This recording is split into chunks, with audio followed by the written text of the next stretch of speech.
وجہ کیا ہے؟ وجہ یہ ہے کہ یہ موبائل اگرچہ کہ چوری ہو چکا ہے، کوئی ڈکیت ہے یا چور ہے، وہ جب کسی کی چیز لے لیتا ہے تو وہ آگے جا کے فروخت کرتا ہے، وہ نہ جانے کہاں کہاں جاتی ہے، لیکن شرعی حساب سے وہ چیز اسی کی ہوگی جس کی وہ ملکیت تھی۔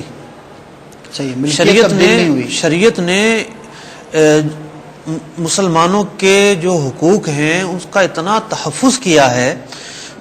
کہ جو ملکیت ہے، ایک شخص نے کوئی چیز خریدی یا اسے وراثت میں ملی، کسی نے گفٹ کیا، اس کا مالک بن گیا، اب جب تک اس کی ملکیت سے یہ نکلے گی نہیں، یہ اسی کی رہے گی، اگرچہ کچھ چھین کر لے جائے، چوری کر کے لے جائے، ڈکیتی کر کے لے جائے۔ اعلیٰ حضرت امام اہل سنت رضی اللہ تعالیٰ عنہ سے ایک سوال ہوا کہ وہ کسی نے جو ہے وہ غیر مسلموں نے اپنے مندروں میں کوئی جانور چھوڑ دیا، وہ جانور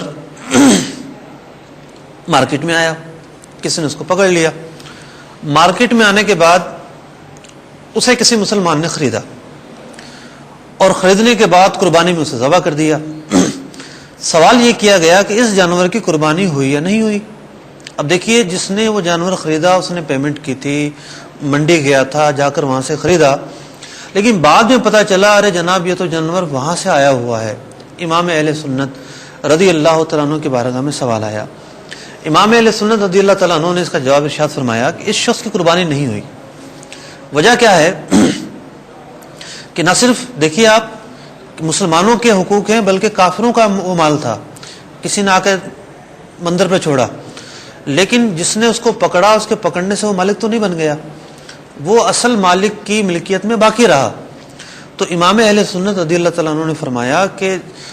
مارکیٹ میں جو شخص لے کر آیا جانور، جس نے بیچا، نہ تو یہ خود اس کا مالک تھا نہ مالک کا وکیل تھا، بلکہ یہ جانور اپنے اصلی مالک کی ملکیت پر باقی تھا۔ تو قربانی کے لیے ضروری ہے کہ جانور جو ہے وہ اپنا ہو، تو چوری کی جو چیزیں ہیں وہ اصل مالک کی ملکیت پر برقرار رہتی ہیں، وہ جو لے جائے اس کی نہیں ہو جاتی، آگے چل کے جو خرید لے وہ اس کی نہیں ہو جاتی۔ تو جو لوگ اس طرح کا کام کرتے ہیں بلا شبہ ایسا کام ناجائز ہے۔ ماشاءاللہ، آپ نے ایک بہت اہم جو ہے وہ شعبے کی طرف توجہ دلائی، اور جیسا کہ آپ نے فرمایا کہ ایسا ہو رہا ہے، تو اب اس کے اندر بعض اوقات یہ دیکھا گیا ہے کہ جو اس طرح کی چیزیں ہوتی ہیں کہ اس کے اندر کوئی فالٹ ہے، اب ظاہر ہے کہ چوری کا مال اس کے اندر ایک بہت بڑی خرابی ہے، ہر کوئی نہ اس کو لیتا ہے نہ بیچتا ہے، تو اس کی قیمت کم ہو جاتی ہے اور وہ سستے داموں عام طور پر لوگوں کو مل جاتا ہے اور پھر اس کو اوریجنل قیمت پر وہ بیچ دیا کرتے ہیں۔ تو دنیاوی طور پر ایسی چیزوں میں بعض اوقات نفع زیادہ ہوتا ہے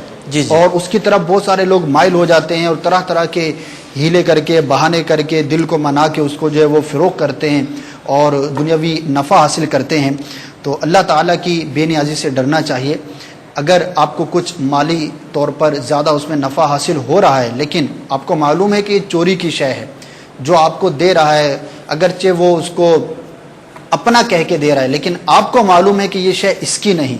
چوری کا اس پر حکم ہے، تو آپ اس کو ہرگز آگے نہیں بیچ سکتے۔ اور موبائل کی قسم میں یہ ایک چیز آپ نے سنی کہ جو موبائل بلاک کر دیے جاتے ہیں مختلف وجوہات کی بنا پر، لوگ اس کو خرید کر آگے درست کر کے بیچ دیتے ہیں، تو یہ شرعاً کرنا ایسا نہیں۔ اگر کسی نے ایسا کیا ہو تو وہ توبہ کرے، اللہ تعالیٰ کے بارگاہ میں رجوع لائے۔ حضور یہ ارشاد فرمائیے کہ اس کا استعمال کرنا میں جائز نہیں ہوگا، استعمال کرنا بھی جائز نہیں، کیونکہ وہ کسی اور کی ہے، ٹھیک ہے، اس شخص کی ملکیت پر باقی ہے جو اس کا مطلب اصل مالک ہے، جو وہی مالک ہے اس کا۔ تو اگر کسی نے خرید بھی لیا وہ مالک کہاں سے ڈھونڈے؟ تو بعد میں پتہ چلا کہ ایسے تھی، پھر اس کو صدقہ کر دے، بغیر ثواب کی نیت کے صدقہ کر دے، اس کو استعمال بھی نہیں کر سکتے۔ جی حضور یہ ارشاد فرمائیے کہ موبائل کمپنیوں والے عورتوں کی تصاویر والے پوسٹرز آویزاں کرتے ہیں، اور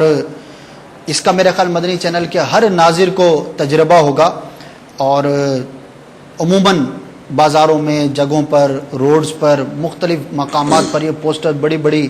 سائز کے اندر آویزاں کیے جاتے ہیں، تو ان کے بارے میں آپ کیا ارشاد فرمائیں گے؟ بڑا ہی یہ مطلب کہ اہم اور وسیع سوال ہے جی۔ صرف موبائل کمپنی والے ہی نہیں بلکہ تمام ہی کمپنیوں والے ایسا کرتے ہیں کہ وہ مطلب کہ یوں سمجھیے کہ اسلام نے عورت کو جو تقدس اور جو اہمیت اور عظمت دی تھی، جی جی، لوگوں نے اس سے ختم کر کے عورت کو ایک مطلب کمرشل آئٹم بنا دیا ہے۔ اب جو ہے وہ وہ اپنا جسم برہنہ کر کے مختصر کپڑے پہن کر اشتہاروں میں نظر آتی ہے، اور ان بدقسمت دنیا داروں کی سوچ یہ ہوتی ہے کہ لوگ مائل ہوں گے، پوسٹر میں کیا ہے وہ پڑھیں گے